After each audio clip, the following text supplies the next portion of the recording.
I don't cuss, but is this a profanity profanity free?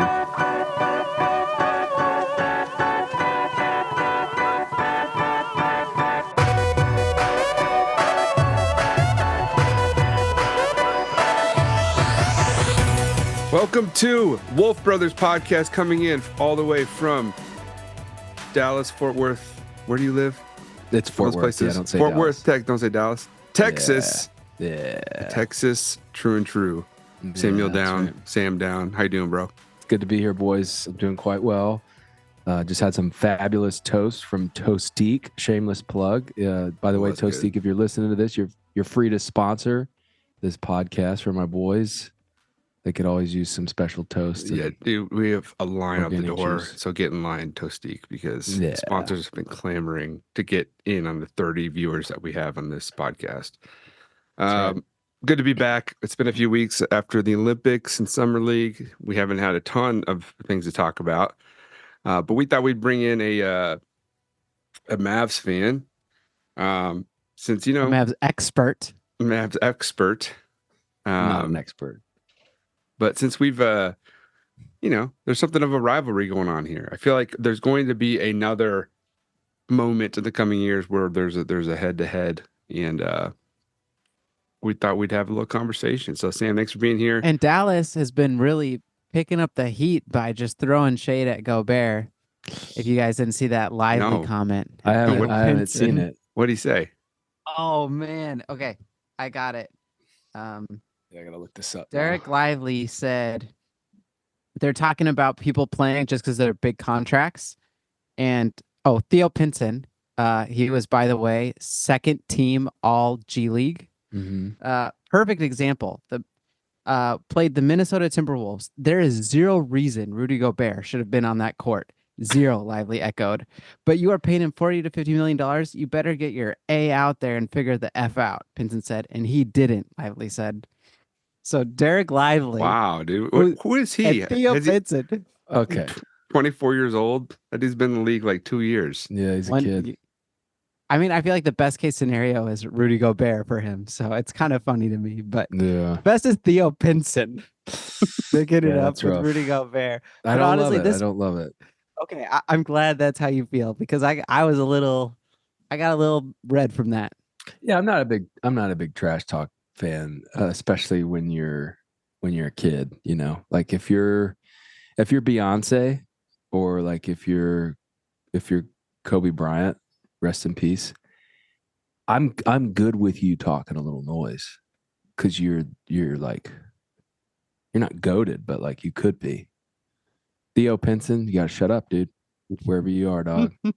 Just be quiet, homie. You're in the league, that's cool. But yeah. What is with people? Can I go here for a minute? Yeah. What is with people? You drive this, man. What is with people like that? Just running their mouths, man. Like, we don't even know who you are. Turn around so we can see your jersey, buddy. We don't even know you. Be quiet. You're talking about your own guys, dude. I love it. I know that. Ripping on them. So another aside here, Jake, you'll appreciate this. I saw this NBA skills trainer on Instagram one time. He was like a Dallas local guy. This is several years ago. I had direct messaged him. I said, "Hey, do you guys ever need help for any of your like workouts?" And he replies to me, and he's like, "Time and location." Like, that's all he said. 10 a.m. Drive Nation tomorrow. See you there. I was like, wait, I don't even know. So I'm like Googling it. He never replied to me. I show up, go to this like really, really cool gym. Come to find out later, it was this facility owned by Jermaine O'Neal. You guys remember Jermaine O'Neal? Mm-hmm. Oh, yeah. One of the last like guys to make the jump from high school to the league, I think, before they shut that down, right? Yeah, dude. and he had like a few years where it looked like he was gonna He was a be baller. real something. Yeah. So his son, high school age daughter, high school basketball and volleyball prodigies in the Dallas-Fort Worth area. He built this really cool facility that local NBA talent or hopefuls could train at. I show up there 10 a.m. and there's this guy sitting on the bench lacing up his shoes. And we're in like late May, so it's pre-draft. And I'm thinking this guy's, some D1 stud that's getting ready to try to get some looks at the draft. I sit down next to him. He's like 6'11". I sit down next to him And I'm like, hey man, like what are you up to today, buddy? Like just making small talk. I was like, getting ready for the draft. And he looked at me with such disdain and frustration. He goes, I'm in the league, bro. And I was like, Dude, that's an amazing story. don't look familiar to me, dude. Well, come to find out, he was a Mavs player I'd never heard of before. I couldn't even tell you the guy's name. He'd been an All-American at Baylor, like freak of a player. We start working out, and the guy could shoot from anywhere. He ran like a deer. He's unequivocally like the most gifted specimen I've ever been within 20 feet of. And the skills trainer later that day told me, he's like, God, I hate training that guy. He sucks so bad. Oh, but he was man. so cocky. And he was like, how do you Dude, not know who I am? What's the name? What's the name? That's right. So it meant, when you talk about Theo Pinson running his mouth, it made me think about that guy. So maybe there's something in Dallas where we just have like a complex. We want people to know who we are. I don't know. So, and we got to be like fair, because Edwards likes to talk his trash. So He does. but he's so, as a Mavs fan, right. he's so lovable, dude. I freaking love that guy. Okay, thank you. Here's the difference. Is Anthony Edwards one? It's a lot better than Derek Lively and Theo Pinson. Facts. It's a little different, but also he's got this like goofiness about him. Yeah, I feel he like this does. was like really mean. You would want to hang how out they with said him. it. Yeah, this was just Yes. like mean towards Gobert. Yeah. Like just uncalled for, weird. But out of pocket. Edwards is like, he's doing these goofy wrestling moves, and he's just This is yapping like his mouth, but it's playful. It's like the Edwards got in hot water and it got aggregated by the KD thing. No, not the KD thing. Yeah. He made a comment about He said Jordan. I never watched. Yeah. He said, I never watched them old players or like those guys in the 90s, but really none of them were skilled except Jordan. Yeah, Jordan was the only one with skills. And it's so funny because everyone took it so seriously and were so offended by it. Can I just say, earlier this summer, everybody loved when he was talking about how he could beat that Olympic swimmer in a race and how he could score on the Olympic ping pong player. But then as soon as he talked about the old basketball players, everyone thought he was so serious. That's the thing. Like, you guys, you have to understand he is a troll, like in a fun way, like in a lighthearted, like a goofy dude. Yeah. And he's on the Mount Rushmore. He is for sure like on the Mount Rushmore of like who would be a good hang. Oh yeah. Current NBA players, he's top 4. No question. He's so likable. Yeah. And I think that's why he's probably best candidate for face of the league, just because of his, because like there's the thing about Luka. Like Luka's obviously top 3 most talented player in the league. Having him, Jokic, and Giannis, maybe it's the conversation right now. Probably not a great hang though. But Luka would be a good. I mean, Doncic would be good. Luka would be a pretty good hang. The issue with Luka is it's the same thing with Towns, right? It's the whiny. The ref complaining would kill the hang potential for me. Until he gets that corrected, I don't know if we're not going to get beers, dude. We're not going to get a sandwich. Luka is whiny. He's very whiny, but like he does have a playfulness when he like. Yes, I like that. Yeah. Mm-hmm. So I think if you were hanging with him, you wouldn't experience the whining. Okay, can we pivot? Here's a question I was thinking about when we were doing this. Jake and Matt, talk to me about. So as a Mavs fan, the number one thing I was concerned about coming into that series back earlier this year when we were facing the Wolves was how would our bigs stack up against the interior play that the Wolves had, the Stifle Tower. And I think all Mavs fans, we're kind of looking at each other, 2-3 games into that series, like, oh my God, how are we? Derek Lively is sustaining us right now. Explain the Nasri, the Rudy Gobert, the Cat. Like, how did we make it out alive with the studs that you guys have inside there? I'll let Jake cook on this, but let me just give some preliminary statements. For one, that series 100% hinged on game 2, where the Mavs made a furious comeback and the step back over Gobert. Wait. They just changed the rule that made us lose that game 2 days ago. Yep. The Jaden McDaniels out of bounds play. Oh, yeah. They just changed it to where now that'd be called a foul. It was it was such a bad foul. We're super close to being in the hole. I think that game changes the whole game 1 and 2 of that series, because we win one of the decks. It would have been 2-2 going into game 5, and that's just a whole different atmosphere. And so like I think there's that piece of it, but also I think it's also okay. I just have to say this, and this is going to come off as a defensive Wolves fan, dude. But Say it. like we had guys who throughout all year in this Nuggets series who just could not shoot during the Mavs series. Oh, yeah. Open No, shots. y'all were super flat. Right. It was super flat, and Luka shot out of his mother-loving mind He did. compared to how he and shot you got in a previous Kyrie, series. bro. You got a Kyrie that we had that we were like, oh my god, this is the greatest backcourt of all time. You know, people were freaking out, and then of course he disappears in the following series. But so what I'm hearing is it's not so much a story of no, it of is the it's bigs. Both. It's both. Okay, yeah. Well, okay. Here would be my biggest things. One, Luka's shooting made it so that you guys were setting these super high ball screens. Yeah. And we were like loved it. having So fun to watch. to go over because Luka was pulling He's yanking it from the 6 logo. feet from behind Right. the three and draining it. Yeah. So we were going over You had to respect it. way too high, and that was killing our pick and roll coverage. So first of all, Luka just broke us down like Katie, like Booker, like Jokic, like no one else could. Yeah. Second, offensively, Cat was incredible series 1. Yeah. Series 2, he was good at first, Goner. and then it was okay, and then he had a great game 7, and then Dallas, the first 3 games was the worst 3-game stretch he had. Right. And honestly, this is going to sound like an excuse. He came back from a knee surgery several weeks before he was even supposed to be evaluated. Yeah. Right when the playoffs started. And, Why'd they rush him back? I think they saw the window. He killed his. Dude, what do you mean his saw rehab. the window? They're not going anywhere. Well, but he was okay. Complex. Like it wasn't that he was gonna he just killed his rehab and he lost weight. Like it was unbelievable. But it was like game 5 or 6. He had that hard fall, and I think he was a little beat up, which everyone's beat up, I know. But I do think that like when you come back from a knee surgery, and you're playing 7 games against Denver, you're it's got to have some sort of effect. So I think that compounded with him just getting cold, honestly, I think Cat was so limited offensively those first 3 games that just totally changed the complexion of the series. So the big argument we would hear regularly in Dallas sports media was that, man, Minnesota just they built themselves to beat the Nuggets, and they did it, and lost sight of the fact that's what a lot of people believe. It's a lie. Where I come from. We built okay. No. Everyone says this. You've heard that. Wolves fans will say this. Wolves fans will say this. Why. No, it's wrong. It's a lie. We built ourselves to beat Brandon Clark.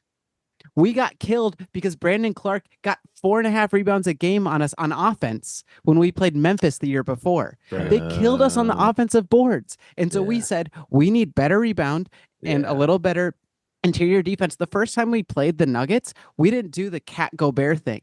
That was later in the season when we figured that out. Yeah. So we didn't build ourselves to beat the Nuggets. That's a cute narrative because of Tim Conley. Right. We built ourselves to beat the Memphis Grizzlies. And then it translated to the Nuggets. Our eyes were on round 2, not conference finals. But I will also say, everybody after round 1 said, "Oh, the Wolves were perfectly built to beat the Phoenix Suns." Yeah. Like the Suns and the Nuggets are complete opposite teams. One is an ISO mid-range team, and the other is a ball movement Nikola Jokic center team. So I get annoyed with that like narrative a little bit, but I will say, Luka Doncic is the type of guy who can really not break down, but like really limit some of the things that Gobert is so good at. Gobert, people who say we lost because of isolation also isn't true. Like there was a guy who went through and posted all the isolation possessions with Gobert in the playoffs, and people only scored 7 out of the 24 possessions. Dude, you got to send that. Is that on Twitter? Yeah, by Pit List. I'll send you. I retweeted it. Send that in the chat, dude. So there's that, but I do think that what happens is not that Gobert's played off the floor or anything like that, but if his defense goes from being a 10 to a 7 or an 8, that takes us from being the best defense in the NBA by far to just being good. And Luka Doncic, his pick and roll ability and ability to dissect us did that. Yeah. So do you put an asterisk by the Western Conference Finals? No, not an asterisk. Because of you guys beat us. You guys. We got to give the Mavs their flowers. Yeah. This isn't like This isn't like one at the, Mavericks versus Miami Heat 2006, where I put an asterisk because the refs gave them that series. Yeah. Old You guys Tim deserve to beat Donaghy. us. Yeah, dude. It That was was brutal. it was just so unfortunate because of how well some of those role players like Naz Reid and Yeah. how well like who's our other 3-and-D guy, Jake off the bench. I'm just blanking. Nikhil Alexander Walker. Yeah, nah. How those guys were so good and then just could not find the basket and Yeah. continued to It struggle was in the Olympics. I think from a Mavs fan perspective, there's a little bit of the like feeling unclear about what we really have, because I think we came out of the Minnesota series feeling like, look how well we stacked up against this defensive juggernaut. Like our perimeter defense was great. And then we go into the Boston Celtics and get embarrassed. And so my question then is it a story of how great Boston is? Is it a story of how poor Minnesota really played against Dallas, making our defense look really, really good?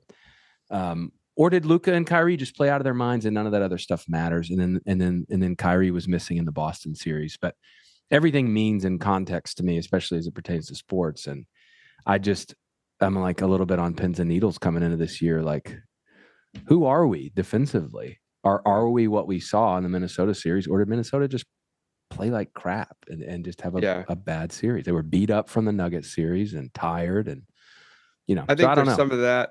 I do think that the fatigue plays in, especially with Towns. Because he was getting back into shape. The Nuggets are a tough. I mean, can you imagine grinding that out for 7 games? It was. I mean, It was. that was even a war. Even Game 7 was a war. Absolute unbelievable. War. The greatest win in Minnesota Timberwolves history, I would say. Yeah. And I think you play the Wolves Mavs series 10 times, and I think you get a full variance of outcomes that would be pretty even. I think they're pretty evenly matched teams. I think you guys outplay us. And here's the X factor: is you guys had the best player on the floor. Right. And there's something to be said about you had two guys who have been there in those big moments before. Yeah. Luka is known for having the clutch gene. He's known for hitting the big shots. And, our best player is 23 years old, who's never been in that position. Ant was also pretty bad for his standards, games 1 and 2. Like, he took a while to get cooking. And he admitted, he said, I'm not in good enough shape. Next year, I need to be in better shape to withstand the playoffs. I think I remember hearing this. Yeah. I would Another reason we like Ant, by the way, a little accountability. Yeah. Yeah.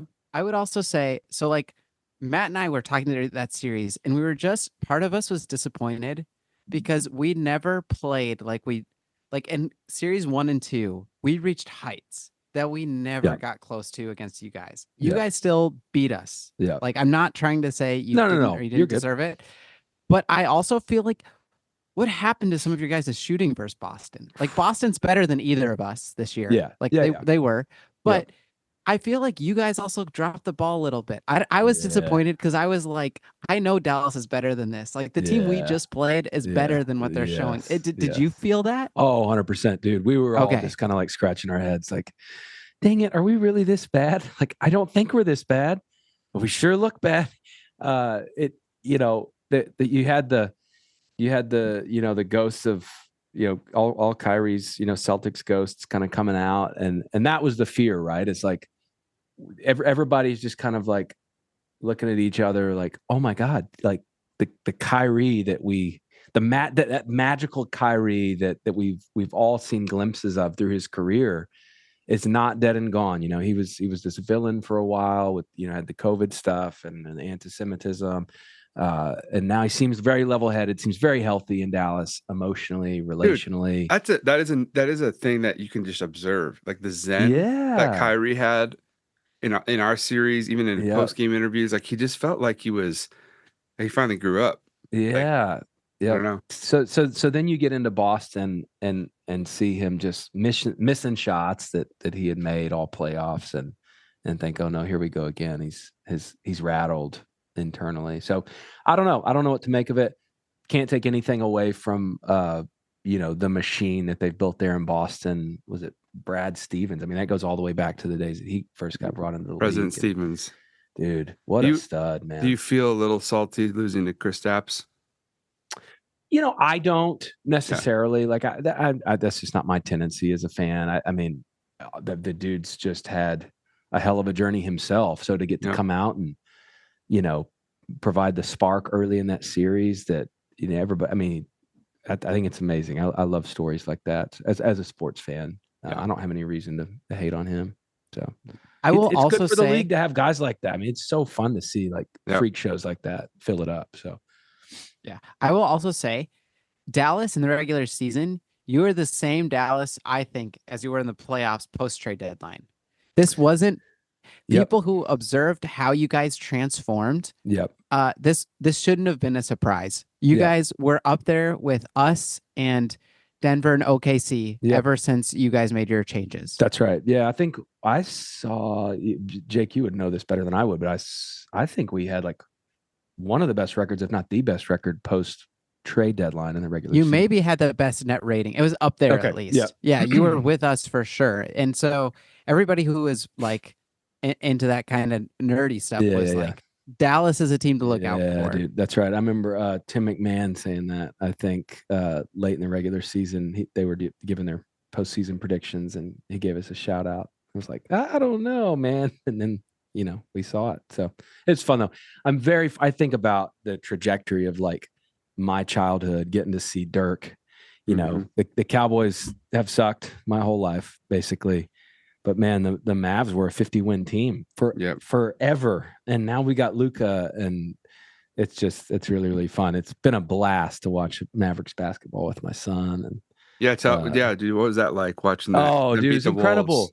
Yeah, I remember trash talking him via Marco Polo, and eating my words pretty big time. We definitely stayed up late for all the playoffs games. He would go get his jammies on and then throw all his Mavs gear on over his jammies, so he'd be ready to jump in bed right after the games. There was one game in particular, I think it was the game winner, and we stayed up, and I thought he was gonna cry because he was so overwhelmed with emotion that we won the game. And he's sitting back on the couch. It's late. He's exhausted. And he's just sitting back on the couch, 6 years old. And we're watching all the post game stuff on the screen, and he just sits back and kind of looks up at the ceiling, and he just goes, "The Dallas Mavericks."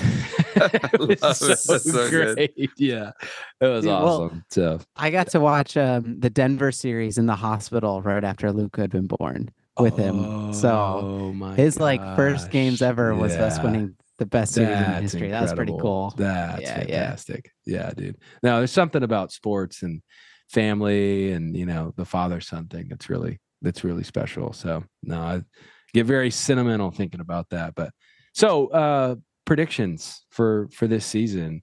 Who's in the Western Conference Finals? Let's start there. Before we do. Oh, okay, sorry. No. I want to go there, but I just have to ask. So Mavs didn't have much in way of the draft, but they did draft who I think might be the Black Dirk Nowitzki. Ariel Hook-Porty. Dude, have you seen this guy? I don't think so. 6'11", from Germany. Dude, this guy is Dirk from Germany. Where's Dirk from? Videos on this. Yeah, he's German. Dirk's German. Yeah, making sure I had my facts. How dare you? Yeah, dude, he's everything that Dirk is. Only he's not white. Okay, so I need to get some intel. Get some look. Check him out. Yeah. Okay, back to Western Conference. So here are the teams I'm worried about.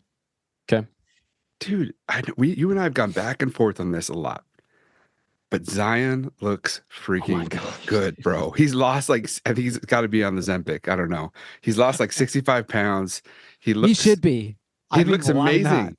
He's in great shape. He should be amazing. He's going to fly. The guy that I always compared him to, the guy from Ohio State. Oh, Greg Oden. No, I'm sorry. It's not even comparable. So not comparable. I agree. He's never been in shape like this. He's lighter than he was in high school. He's gonna fly. I think he's if he can stay healthy. This can be the question. The New Orleans Pelicans are looking really, really scary. There's a lot of spooky teams in the West. Even Memphis is going to be healthier this year. I'm not too worried about them. Memphis is spooky. They're spooky though. Yeah. Suns are spooky. I'm not worried about the Suns. Did they add anybody? Tyus and Tyus. They added Tyus and Monte. They took Monte went us? there.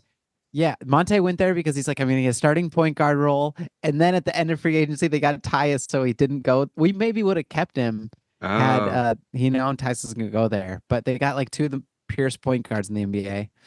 I'm not so worried about them, but like they might have better matchup versus other teams than us. yeah. The Lakers, I'm not worried about the Lakers, but it is LeBron's last stand, and you just can't count out the LeBron-ness of that. And AD looked amazing in the Olympics.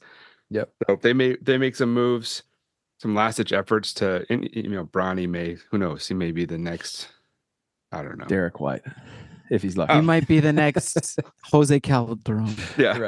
Right. I'm trying to think, is there anybody else that we're worried about the Mavs or I obvious? mean, here's what I'll say is there's a lot of spooky teams, but I'm only like, who am I really worried about? Yeah. OKC, Denver, and Dallas.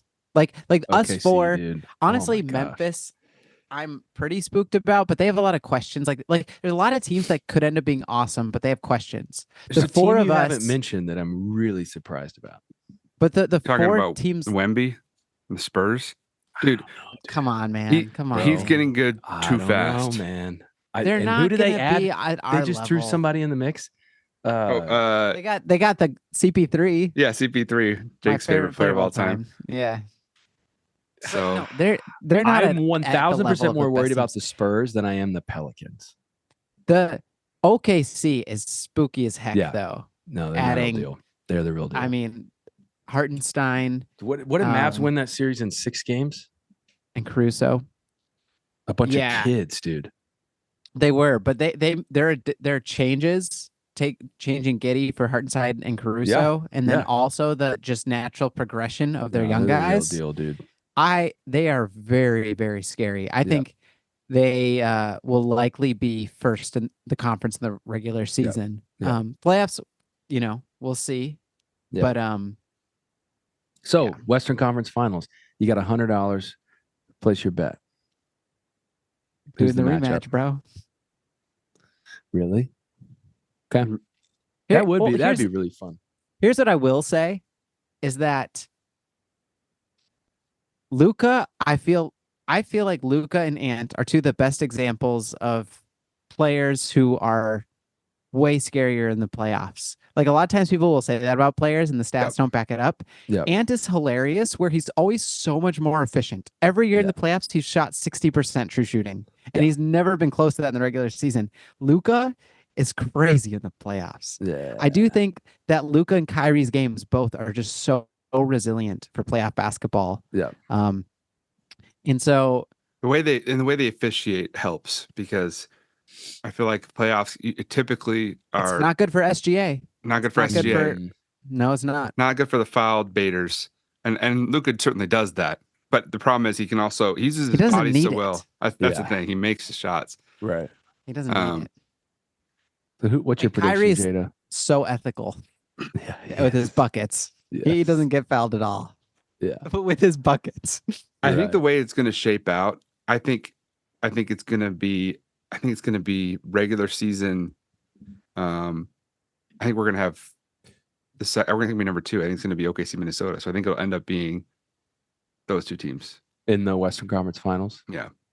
But I think because you guys are going to have to play OKC and they're going to be a different animal. Now, you guys also added Klay Thompson, right? I just found out about this today. Mm-hmm. That's interesting. He hasn't been himself in a while, but he's still Klay Thompson. And if he's healthy at the right time and is spreading the floor for you guys, that's a game changer. Like the Mavs are going to be really hard to beat. Yeah. And a lot of it's going to depend on development. Like Lively and a lot of these, like Lively and Gafford were just like these two like gnats who every time were open. You guys ran so many pick and rolls where it ended up being a dish dunk to Lively or so many alley oops. Those guys they're just kind of reliable, but they're not always going to shoot. Be that consistent shooting, and that's where I think Klay could really change the game for you guys. That'd be my easy prediction. On to the finals. Celtics versus. Celtics are going back, dude. They might be, but I'm trying to think if there's anybody else that's even. I mean, like the Sixers are spooky. Yeah, they're always though. The Celtics just have their number. Yeah, but Paul George. Who all was hurt in the East in the playoffs? Jimmy Butler, the dude from the Pacers. Butler's washed, dude. No, I know, but there was a lot of like studs I that were hurt. So the Celtics didn't get a real look at all the studs in the East in the the playoffs. Sixer, it is so bogus. Here's another reason you guys look so bad against the Celtics is they got to go through the JV and then like play because you guys everyone was totally hurt, or fresh. because actually the East is weak. 'Cause the East sucks. Yeah, Come on, like Dude, yeah. we would both if we had to play look so good in the if we had to East. play New So York frustrating. or we had to play Indiana or Yeah, who's the same, I just no fear. People are like, "Oh, look how good Indiana is." Yeah. They would be like 7th in the West, 8th in the Right, West in the right. playoffs in terms Yeah. of like we would have either of us would have destroyed them. It's true. It's And I just don't think Giannis will ever. I mean, it wasn't a great It wasn't a great Milwaukee team this year. Yeah. So I'm just not worried about any team in the Who East. did they lose? Dame Lillard. Lillard Dame. just Yeah, hasn't Dame worked was out out. so well so far. He was hurt. Him though, in and the Chris playoffs, right? Middleton have just had the lingering injury Yeah. stuff. So I would like to see they're spooky, Minnesota, New York finals just get Tibbs revenge. Oh, Ice. yeah. Ice. no, I think Sixers could actually Okay. make a real run for it with the Yeah, changes they made. Tyrese. But the Embiid. thing is, like, Joel Embiid would have to prove that he could be healthy and effective in the playoffs. You Mhm. know, he's the anti-Ant and Luka. What was in the terms hate of his toward him playoff about progression. in the Olympics? He should have been playing for So- France or something. Well, he could have played for France, Cameroon, or America. Okay. And America said, whatever you want to do, just take your time with your decision. Yep. He said he would have played for Cameroon, but they weren't qualified. And then French really wanted them to make a decision quick, and he didn't want to do it because of how he felt pressured. And so they were all angry with him. Yeah. Yeah, we hadn't even gotten to the Olympics. You guys need to do a separate episode for the Olympics. Did you get to watch much of it, Jay? We did some. Oh, yeah, Yeah. I did. Yeah. I had to wake up at 3 a.m. multiple nights. Yeah. But I was dedicated for my It's boy. a memorable year for USA basketball for sure. Yeah. It's awesome. Yeah, I say Western Conference Finals. I don't know. Probably Nuggets and Wolves. I forgot about the Nuggets. Yeah. I just feel like Do you think I Russell think- I Westbrook's think- going to work out? Not necessarily, but I he just said never. I Jokic's didn't a even know freak, that. I dude. missed that. Oh man. I think Clay is not the Clay that we want and hope for. Kyrie continues the decline we saw in Boston, or the Boston series, and Luka tries to score 40 every night. So probably a Jamal second round Murray. exit for That's the thing Mavs. with the Nuggets just going back. Jamal Murray has been broken ever since the Mhm. heating pad. That's weird. Yeah. I that's think we been broke really his weird. spirit. And Oh, I do you think, really? oh yeah, I think we completely just totally, we broke his reputation. Yeah. Now every yeah. time he plays against us, you get that meme and that gif of that like fake Jamal Murray, like running through the fields. Yeah. Him not getting suspended at all. Like, I'm glad it didn't happen because we got to have the greatest Game 7 comeback in history because of it. Yeah. But it's absolute travesty. It's Yeah. unbelievable he didn't get suspended for throwing multiple things at a referee. Yeah. And That's also garbage. Yeah. It's He seems like a punk. Not on my Mount Rushmore of good hangs in the league. I for used sure. to love Murray, but now Yeah, he's dude. in the Well, dark I list. think many people did. It was like, who's this Yeah. dude? Yeah, it was a great compliment to Jokic, and I love small market teams, man. But yes, no thanks, dude. No more heating pads on the floor, bro. Well, boys, any last thoughts before we wrap this up? Here's to a great season. I hope so badly that we get another shot at you guys, Dallas, Yeah. because I want to see what happens if we both bring it. Yep. Because you guys Yep. deserve to beat us. I'm not saying you didn't, but we didn't bring it, and I want to know Right. what happens if we both do. Yeah. Yeah. So I really take. hope we get to play again. Yeah, I agree. Be a lot of fun. I feel like what are you have the regular season dates circled? Yeah, I feel like I need to get down to a Mavs. We talked about it, Ew, but I need to yeah. get down to a Mavs Wolves game. Yeah, that'd be a blast. because I'll check. Yeah, Bring one of the boys, man. dude, that'd be so fun. We're Yeah. definitely gonna go. We always try to go to a Wolves Under? OKC game. Yeah. Heck yeah. Those are When are you last time we stateside went next, to Jay? was amazing. Oh yeah, I heard you might be coming, bro. None of this is official. I might be coming in November, or December for a bit. It's not Dude. long, but I Yeah, might yeah. make a quick appearance. I'll So check the we'll schedule. see. Yeah, we'll have to make it happen. That'd be That'd be dope. sick. Yeah. Thanks for having me on, guys. This was Yeah, fun. man. We'll do it Dude, again. thanks for joining. Yeah. Maybe I'm every Mavs game, a regular season, I'm a circle, and maybe Yeah. we'll do a post game, just quick Yeah. thoughts. That's right. And That's a good idea. thanks for being here, fellas. Shout out to Dirk Nowitzki. Shout out to Black Dirk, rookie. Shout out to Ozempic, Zion Williamson. Shout out to Texas. Shout out to Taiwan. It's been a great time, boys. Until next time, you got to do this with us. You got to do the awu. You ready? Yeah. Yeah.